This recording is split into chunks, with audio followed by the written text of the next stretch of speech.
जय सियाराम मंडळी, आपल्या करुणा निधान या यूट्यूब चॅनलला सर्वांनी लाईक करा, सबस्क्राईब करा, बेल आयकॉनचं बटन दाबा. धन्यवाद. काही माणसांचा अचानक ॲक्सिडेंट होतो, अपघाती मृत्यू एखाद्या माणसाचा होतो. काही माणसाच्या जीवनामध्ये सज्जना हो इच्छा नसते, परंतु काही काही लोक आपल्या दुःखाला सहन न करू शकल्यामुळे आत्महत्येसारखं भयंकर पाऊल उचलतात. आत्महत्येसारखं भयंकर पाप जगात दुसरं कोणतं नाही सज्जना हो.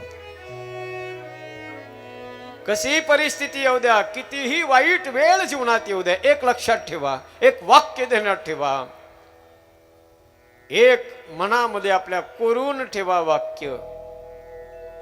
वेळ कशी बी येऊ द्या, ही वेळ निघून जाईल असं मनाला समजून सांगा. दुःख भगवान परमात्मा कुणाच्या बी पदरात टाकत नाही, लक्षात ठेवा. ज्याला ते दुःख पचवण्याची शक्ती आहे ना, जो खानदानी आहे ना, जो मर्दानी, जो पुरुषार्थी आहे ना, त्यालाच दुःख मिळतं सज्जन हो.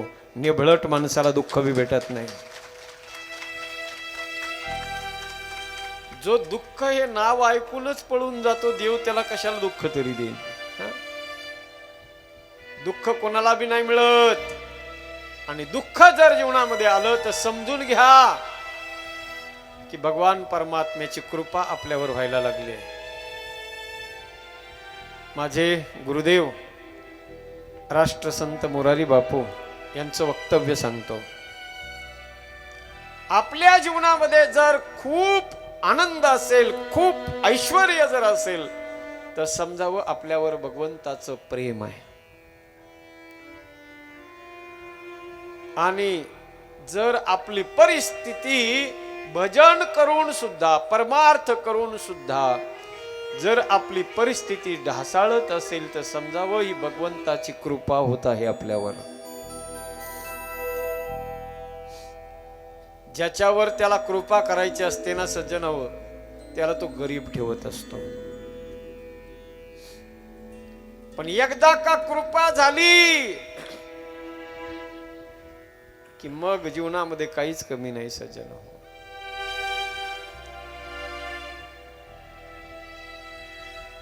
प्रेमापेक्षा भगवान परमात्म्याची कृपा फार महत्वाची आहे. पहा, ज्यांच्यावर त्या परमात्म्यानं कृपा केली त्यांच्या जीवनाचा बेडा पार होऊन गेला. म्हणून भगवान परमात्म्याच्या प्रेमापेक्षा कृपा जास्त महत्वाची. दुःख येऊ द्या जीवनामध्ये, माता कुंतीकडे बघा कधीतरी एखाद्या वेळेला. जीवनामध्ये जर दुःख आलं ना तर हताश होऊ नका, निराश होऊ नका, आत्महत्येसारखं भयंकर पाऊल कधी उचलू नका. मनाला समजून सांगा, चाहे कितने भी आए तूफान, चले फिर आंधिया, अगर इरादे हो मजबूत तो छू लेंगे बुलंदिया. लहरों से डर कर नैया पार नहीं होती, और कोशिश करने वालों की कभी हार नहीं होती.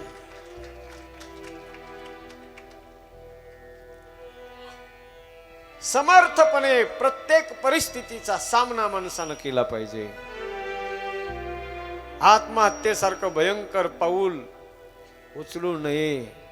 दुःख आणि सुख माणसाच्या जीवनात येतच राहणार आहेत. तेरा साथ निभाएगा. जय हो. तेरी बिगड़ी बनाएगा. बलिहार. विश्वास जरूर है, विश्वास जरूर है, विश्वास जरूरी है, विश्वास जरूरी है.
मगन तू जब भी उसके भजनों को गाएगा।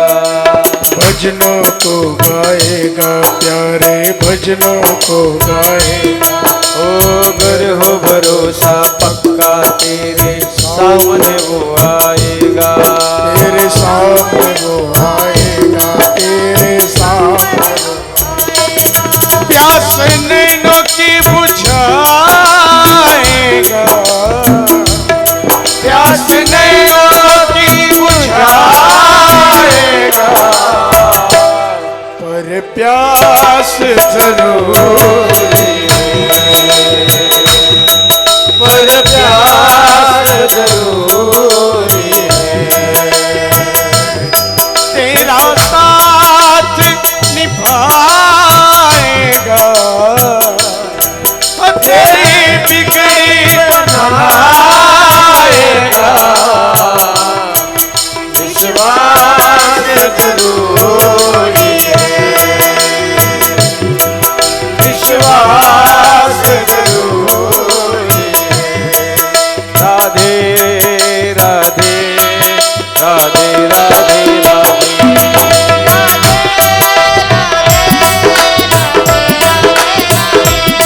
राधे राधे राधे राधे राधे राधे सदा मुझ पर रहमत की नजर रखना।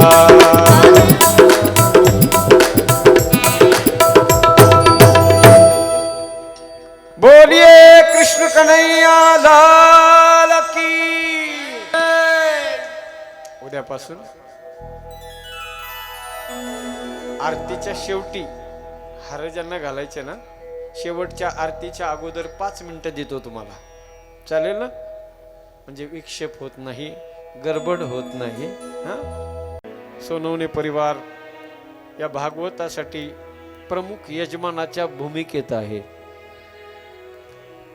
आता या कथेचे जेवढे यजमान असतील ते सगळे यजमान आणि त्या प्रत्येकाला स्वतंत्र रूपाने या भागवताचं फळ भेटणार आहे.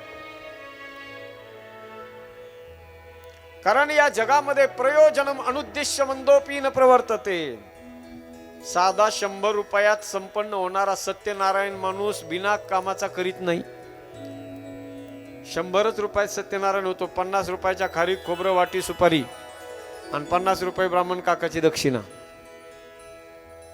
पण ते ज्या वेळेला मंत्र म्हणायला लावतात ना, जे काय आमचे काका बसलेले तिथं, छोटे काका आहेत, ते म्हणायला लावतात.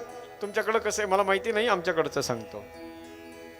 ते ब्राह्मण काका नवरा बायकोला पूजेला बसवतात आणि पाणी हातात घ्यायला लावतात. म्हणतात म्हणा मम आत्मन श्रुती स्मृती पुराणोक्त पुण्य फल प्राप्त्यर्थम. मम म्हणजे मला, आत्मन म्हणजे माझ्या परिवारातल्या सगळ्या लोकांना, माझ्या आत्मीय जनांना. काय? श्रुती स्मृती पुराणोक्त पुण्य फल प्राप्त्यर्थम म्हणजे वेदात पुराणात जे काही पुण्याचं फळ सांगितलंय ते सगळं आम्हाला मिळू दे. किती रुपयात? 100 रुपयात. एवढंच नाही, पुढचं ऐका पुन्हा. ते पुन्हा आणखी म्हणायला लावतात. श्रुती स्मृती पुराणोक्त पुण्य फल प्राप्त्यर्थम इह जन्मनी आरोग्यम वृद्ध्यर्थम. आरोग्य आम्हाला मिळू द्या. कधी? इह जन्मनी जन्मांतरे. या जन्मात, पुढच्या जन्मात, त्याच्या पुढच्या जन्मात, इथून पुढे जेवढे जन्म होतील त्या सगळ्या जन्मात. इह जन्मनी जन्मांतरे सकल कुटुंबानाम आयुः आरोग्यम अभिवृद्ध्यर्थम. त्या सगळ्या कुटुंबामधल्या, परिवारातल्या, नातेवाईक, सगळे मित्र आप्तेष्ट गणगोत सगळ्यांना आयुष्य लाभू दे, आरोग्य लाभू दे, त्यांच्या जीवनात सुख समृद्धी निर्माण होऊ दे. किती रुपयात? देव काय येडा आहे काय 100 रुपयात तुम्हाला एवढं सगळं द्यायला? पण माणसाची भावना असते बघा, ते मिळतं किंवा न मिळतं तो ज्याचा त्याचा प्रश्न आहे, ज्याच्या त्याच्या भावनेचा प्रश्न आहे.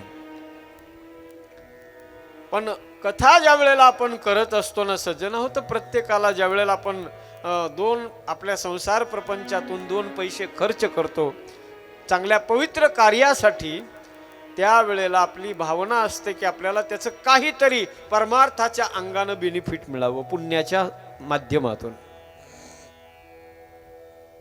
आणि नक्की ते प्राप्त होत सज्जन हो. म्हणून ही भागवताची कथा एखाद्या आत्महत्या केलेल्या माणसाच्या निमित्ताने जरी केली तर त्याच्या उद्धारासाठी एकमेव पर्याय आहे. गुरुदेव, अशी एखादी कथा, असं एखादं पुराणातलं एखादं उदाहरण तुम्ही आम्हाला सांगा की ज्या माणसाने आयुष्यभर पाप कर्म केलं, हे सगळे पाप त्यानं केले, परिणामी त्याला भूतप्रेत योनीला प्राप्त व्हावं लागलं, पण त्याच्या आत्मीय जनांनी त्याच्या उद्धारासाठी भागवताचं आयोजन केलं आणि त्याचा परिणाम असा झाला की भूतप्रेत योनीला प्राप्त झालेला जीवात्मा भगवंताच्या निजधामाला गेला. असं एखादं उदाहरण सांगा, असा प्रश्न शौनकादी ऋषींनी केला. जेव्हा त्यावेळेला सूतजी महाराज म्हणतात, ऋषी ऐका, फार गोड कथा आहे, मी सांगतो तुम्हाला की तुंगभद्रा तटे पूर्व मभूत्पतनमुत्तमम् यत्र वर्णा स्वधर्मेन. त्या तुंगभद्रा नदीच्या काठावर एक ब्राह्मण राहतोय. नाव आहे त्याचं आत्मदेव पुरे तस्मिन् सर्ववेद विशारदः श्रोतस्मार्तेषु निष्णातः द्वितीय युव भास्कर. आत्मदेव नावाचा ब्राह्मण राहतोय. त्याची पत्नी आहे माय मावल्यांनो, तिचं नाव आहे धुंधुली. त्या ब्राह्मणाच्या जीवनामध्ये सगळं भरपूर आहे, आयुष्य आहे, समृद्धी आहे, ऐश्वर्य आहे, साधा नाही तो, सर्व वेद विशारद, विद्वान आहे, पंडित आहे, सगळं काही त्याच्या जीवनात आहे. पण सज्जना हो, एकच गोष्टीची कमी आहे. भगवान परमात्मा सगळ्या माणसाला, एका माणसाला सगळ्या गोष्टी देत नसतो. कोणाला संपत्ती देईन तर मूलबाळ नाही, कोणाला मुलं भरपूर आहेत तर त्याला संपत्ती नाही. म्हणून म्हणतात, एक पुती भी रोती है और 7 पुती भी रोती है. जिला एक मुलगा आहे ती बी रडते, 7 पोरं आहेत ती बी रडते. एक मुलगा जिला आहे तिला विचारलं, बाई तू का रडतेस? म्हणली, हा मेला तर मग मला दुसरा मुलगा नाही म्हणून ती रडते. आणि 7 पोरं जिला आहे तिला विचारलं, तू का रडतेस? ती म्हणली, 7 पोरं आहेत, 7 आहेत घरात, पण यांना काय खाऊ घालावं रोज याची पंचायत आहे म्हणून ती रडते. आत्मदेवाच्या जीवनात सगळं भरपूर आहे, पण एक गोष्टीची कमी, मुलगा नाही, मूलबाळ नाही त्याच्या जीवनात. बघा त्याच्या जीवनामध्ये शुष्कता कशी आहे पहा. त्या आत्मदेवाच्या जीवनामध्ये सज्जना हो, त्याच्या दारामध्ये तुळशीचं झाड लावलेलं आहे वृंदावनामध्ये, ते झाड वाढत नाही. आंब्याचं झाड दारात आहे, त्याला फळं लागत नाही. दारात एक गाय बांधलेली, त्या गायीला वासरू होत नाही. निष्फळ जीवन आहे, निष्फळ जीवन त्या आत्मदेवाचं आहे सज्जना हो. मुलबाळ होत नाही. बायको घरात आहे धुंधुली नावाची, तिला मुलबाळ नाही. मनात विचार केला, अरे असं हे शुष्क जीवन जगणं काय कामाचं आहे. पुत्रहीनस्य मे राज्यम सर्वं दुःखाय कल्पते. मनात विचार करतोय, ये आंख है सुंदर लेकिन इस आंख का कोई तारा नहीं, ये तन हुआ बेकार इस तन का कोई प्यारा नहीं. सोन्यासारखं घर है, सुनहरा इसी सुनहरे आंगन में खेलने वाला कोई बच्चा नहीं है, कोई बालक नहीं है. एक दिवस उदास झाला, हताश झाला. मनात विचार केला, अरे असं हे निष्फळ जीवन जगण्यापेक्षा आत्महत्या केलेली बरी. आत्महत्या हा पर्याय माणसाला फार लवकर सुचतो, पण अरे थोडस संघर्ष करायला शिका. कधीतरी त्या माझ्या भगवान परमात्म्यावर विश्वास ठेवा. वाईट काळामध्ये एखाद्या वेळेला त्याला आवाज देऊन पहा. अंतकरणाचा आवाज तो परमात्मा नक्की ऐकत असतो. पण त्या आवाजाबरोबर नुसता आवाज नकोय, त्याच्याबरोबर तळमळ असणं गरजेचं आहे. भाव बिन सुनी पुकारे, मुझको तो भाती नहीं. आवाजामध्ये जर आर्द्रता नसेल, भाव नसेल, तळमळ नसेल, तर तो आवाज त्याच्यापर्यंत पोहोचत नाही. त्यानं ठरवलं आत्महत्या केल्याशिवाय पर्याय नाही. ऐका, मायबाप गेला जंगलामध्ये, झाडाला फास लावला, गळ्यात टाकला स्वतःच्या. ठरवलं आता आत्महत्या करायची आहे. तेवढ्यात कानावर भगवान परमात्म्याचं नामस्मरणाचे शब्द येऊ लागले. त्यानं पाहिलं, गळ्यातला तो फास बाजूला काढला आणि इकडे तिकडे पाहिलं, ते एका झाडाखाली बाजूला एक साधू बसलेला आहे तपश्चर्या करत. त्यानं विचार केला, मरायचं तर आहे, आत्महत्या तर करायचीच आहे, आता जीवन संपून टाकायचंच आहे, पण मरणाच्या अगोदर एकदा साधूचं, संताचं दर्शन घेऊन जाऊ. गेला सज्जन हो, त्या आवाजाच्या दिशेनं साधूच्या जवळ गेला, दर्शन घेतलं आणि पायावर डोकं टेकून ढसाढसा रडू लागला. साधूनं विचारलं, बाबा का रडतोयस? कोण आहेस तू? ब्राह्मण दिसतोस, कोण आहेस? कथम रोदसी विप्रत्वम का ते चिंता बलेयसी वदत्वं सत्वरं मह्यं स्वस्य दुःखस्य कारणम. बाबा रडू नको तर काय करू बाबा? ये आंख है सुंदर, इस आंख का कोई तारा नहीं, ये तन हुआ बेकार, इस तन का कोई प्यारा नहीं. बाबा अध्यात्म विद्येमध्ये विशारद आहे बाबा, ऐश्वर्य भरपूर आहे, सगळं काही जीवनामध्ये भरपूर आहे, पण निष्फळ जीवन आहे बाबा. पुत्र नाही जीवनामध्ये, आणि पुत्र जर जीवनात नसेल तर काय उपयोग आहे? राज्य जरी असलं आणि मुलबाळ जर नसेल तर काय उपयोग आहे?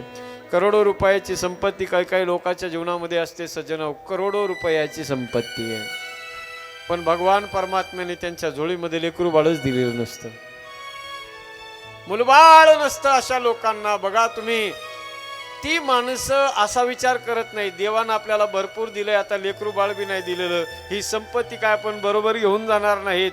आपण गोरगरिबासाठी आपण ही संपत्ती जर खर्च केली तर कमीत कमी हे पुण्य आपल्या बरोबर येईल, असा विचार करीत नाहीत माणसं.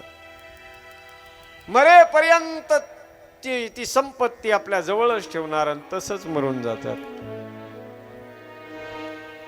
त्यानं विचार केला, मुलगा जर नसेल तर काय उपयोग आहे?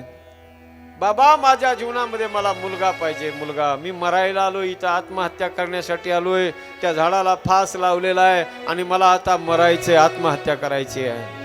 पण ऐका बाबा, आता मी त्या झाडाजवळ नाही मरणार, मी आता इथे तुमच्या पायावर डोकं आपटणार आणि इथंच मरणार आहे. एक तर मला मुलगा द्या, नाही तर तिथं झाडाला फास लावून बी मला मरायचं आणि इथं बी मला डोकं आपटून मरायचंच आहे. साधूनं पाहिलं, साधू म्हणू लागला, अरे राजा काय मुलगा मुलगा कर. जय सियाराम मंडळी, आपल्या करुणा निधान या यूट्यूब चॅनलला सर्वांनी लाईक करा, सबस्क्राईब करा, बेल आयकॉनचं बटन दाबा. धन्यवाद.